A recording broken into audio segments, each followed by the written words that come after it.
Hello everyone, welcome back. In today's video, I'm going to show you how to check a Cloudflare Ray ID and use it in order to troubleshoot the website errors. So first of all, you need to simply open that particular website where you are seeing the Cloudflare error or the security challenge. So as you can see, you might be seeing this type of error in front of you. So on the error page, you need to simply just look in the bottom, and the first option would be of Cloudflare Ray ID.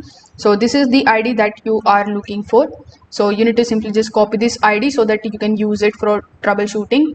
Now array ID is basically an identifier which is assigned to a request that passes through Cloudflare, and it can help identify a specific request and the security event. So if you are the website owner, you just have to simply sign in into your Cloudflare dashboard and then simply select your domain. Now inside the domain, simply click on the option of security, and among the given options, click on the option of analytics.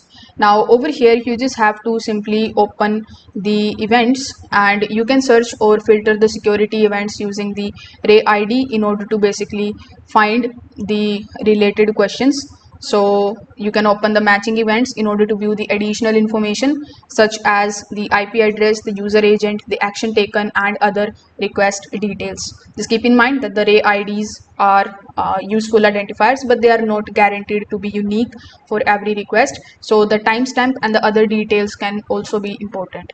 So if this video helped you understand this, consider subscribing to the channel and liking the video. Thanks for watching.